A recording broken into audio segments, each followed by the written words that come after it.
apa yang sudah dilakukan oleh Kementerian Agama karena sudah ada penerapan PPKM. Silakan, Bang. Terima kasih. Jadi Kementerian Agama ini adalah salah satu lembaga vertikal yang ada di daerah. Semua keputusan dan surat-surat yang mengacu pada PPKM ini juga atas instruksi dari pusat, karena kami adalah vertikal. Jadi berdasarkan surat edaran Menteri Agama nomor 17 tahun 2021 tentang peniadaan sementara peribadatan di tempat ibadah, malam takbiran, sholat Idul Adha, dan petunjuk teknis pelaksanaan kurban, ini juga sudah diterbitkan dan ada juklak dan juknisnya.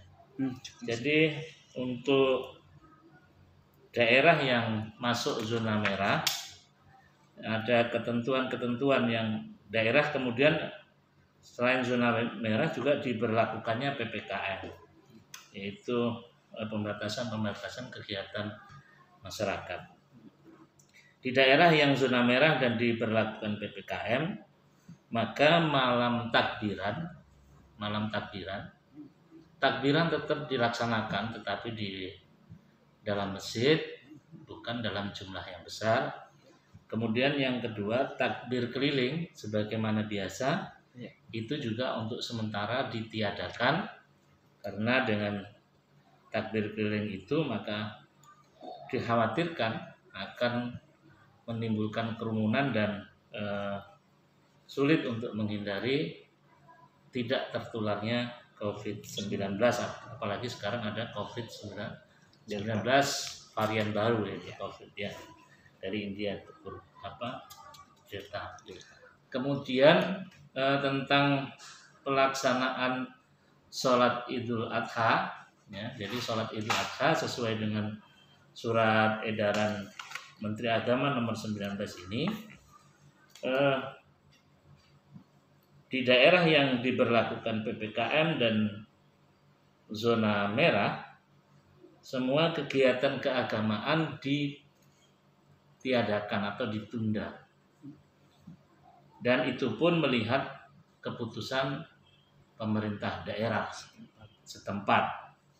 Jika memang pimpinan daerah setempat memberikan izin atau Satgas COVID-19 di daerah masing-masing memberikan toleransi atau izin, maka dipersilahkan. Dan kepada seluruh jajaran Kementerian Agama dari pusat sampai daerah, terutama kami yang ada di Kabupaten Teluk Bintuni, yaitu kepala kementerian dan kepala-kepala seksi serta kepala-kepala KUA, diharapkan untuk dengan tegas melaksanakan surat edaran Menteri Agama.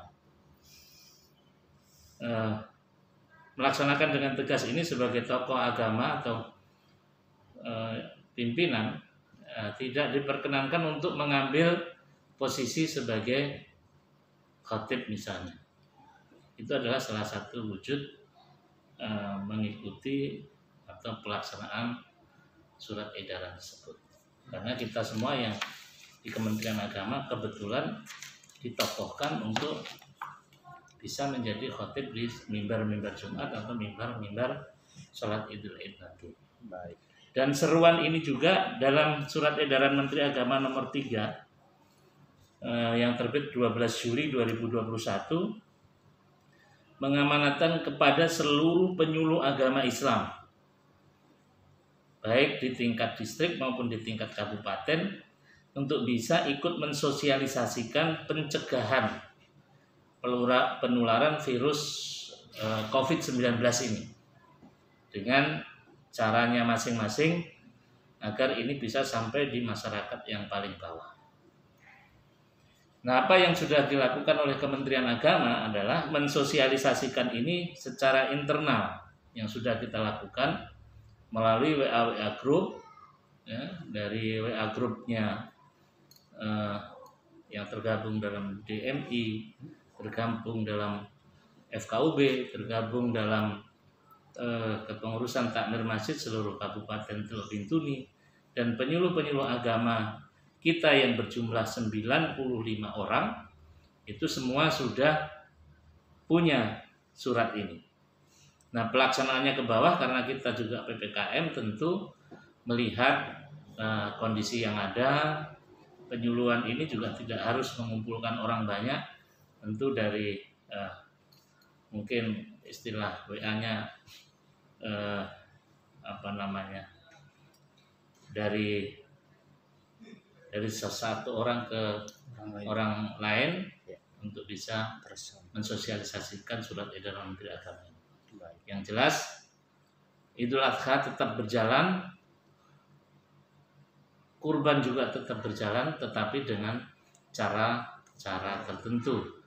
Bisa jadi sholat Idul Adha di rumah masing-masing, ataupun kalaupun dilaksanakan di tempat ibadah dengan tetap mematuhi protokol kesehatan dengan jamaah yang terbatas.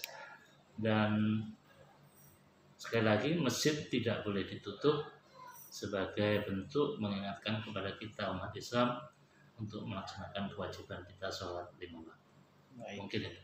Ya, Bang. Mungkin terakhir untuk menambahkan, Bang, terkait dengan surat edaran tersebut, untuk himbauan lah kepada masyarakat Kabupaten Teluk Bintuni menanggapi ini PPKM, Bang, untuk menerapkan prokes. Iya. Jadi PPKM ini adalah ikhtiar pemerintah untuk menyelamatkan warga masyarakat atau warga bangsa agar terhindar dari COVID-19 ini. Mungkin COVID-19-nya tidak terlalu berbahaya karena 94% bisa sembuh.